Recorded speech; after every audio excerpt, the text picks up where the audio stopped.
manusia terikat dengan agama, karena naluri manusia yaitu meyakini adanya Tuhan yang Maha Esa. Hal ini sesuai dengan Quran Surah Ar-Rum ayat 30 yang berbunyi fa'aqim wajhaka lid-dini hanifa fitratallahi allati fataran nasa 'alaiha la tabdila li khalqillah dzalika ad-dinul qayyim walakinna aktsaran nasi la ya'lamun, yang artinya maka hadapkanlah wajahmu yang lurus kepada agama Allah, tetaplah atas fitrah Allah yang telah menciptakan manusia menurut fitrah Allah. Tidak ada perubahan pada fitrah Allah, itulah agama yang lurus, tetapi kebanyakan manusia tidak mengetahuinya. Agama sangat berpengaruh besar terhadap sikap dan perilaku manusia. Baik tidaknya kesadaran beragama manusia sangat mempengaruhi baik tidaknya sikap manusia dalam kehidupan sehari-hari. Oleh karena itu, muncullah ilmu psikologi agama. Lebih lanjutnya, timbul pertanyaan mengenai apa itu psikologi agama, apa manfaat dari psikologi agama, serta bagaimana aplikasi psikologi agama dalam pembelajaran. Assalamualaikum warahmatullahi wabarakatuh, teman-teman. Bersama saya Sarah Syafahira akan membahas mengenai materi manfaat dan aplikasi psikologi agama dalam dunia belajar mengajar.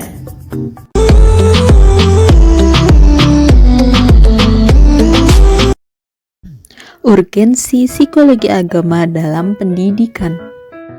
Psikologi agama memiliki arti ilmu yang mempelajari tingkah laku manusia atau gejala kejiwaan yang berhubungan dengan agama.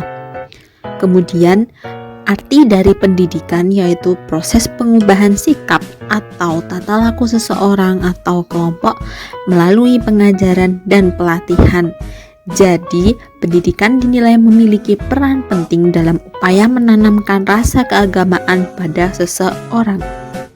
Upaya menanamkan rasa keagamaan dimulai dari yang pertama, pendidikan keluarga. Keluarga menjadi lingkungan pertama bagi anak untuk mengenal agama, dan orang tua menjadi guru pertama anak. Yang kedua, pendidikan kelembagaan.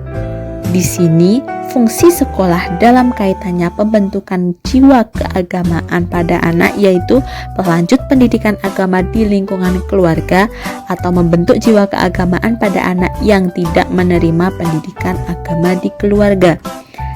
Dan yang terakhir yaitu pendidikan masyarakat, lingkungan yang memupuk jiwa keagamaan karena masyarakat akan memberi dampak dalam pembentukan pertumbuhan baik fisik maupun psikis.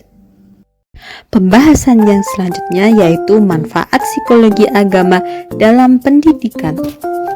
Yang pertama, manfaat secara teoritis, yaitu mengkaji tentang perilaku-perilaku jiwa keagamaan, mengakomodasi dan mengembangkan pemikiran-pemikiran perilaku keagamaan.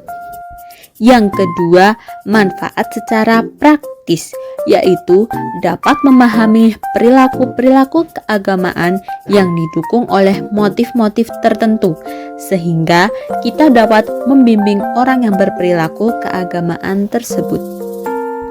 Dan yang terakhir, manfaat secara normatif, yaitu dapat melihat perilaku keagamaan secara proporsional yang mendorong masyarakat dapat hidup saling menghormati antar pemeluk agama, sehingga tercipta kerukunan antar umat beragama dan antar umat seagama. Pembahasan kita yang terakhir yaitu aplikasi psikologi agama dalam pendidikan. Aplikasi psikologi agama dalam proses belajar mengajar berkaitan erat dengan teori kepribadian yang disampaikan oleh Sigmund Freud, yang diantaranya dapat diaplikasikan dalam bimbingan, yaitu yang pertama, konsep kunci bahwa manusia adalah makhluk yang memiliki kebutuhan dan keinginan.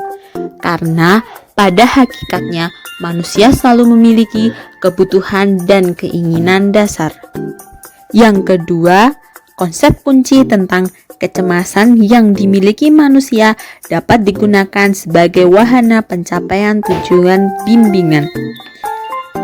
Penjelasannya yaitu membantu individu untuk mengerti diri serta lingkungan, mampu memecahkan masalah yang dihadapi dalam kehidupannya, mampu memahami dan bertindak sesuai dengan norma agama sosial dalam masyarakat. Yang ketiga, konsep psikoanalisis yang menekankan pengaruh masa lalu, masa kecil terhadap perjalanan manusia.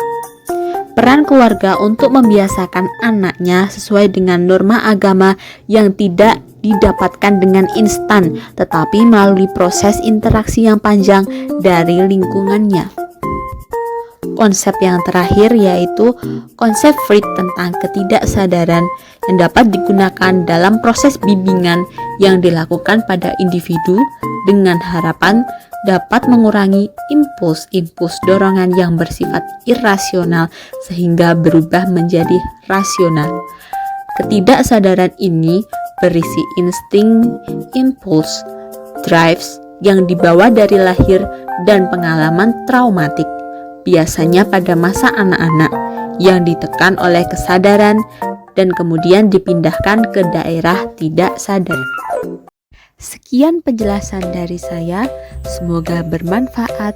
Tetap semangat belajar di mana saja, kapan saja, kalian luar biasa. Wassalamualaikum warahmatullahi wabarakatuh.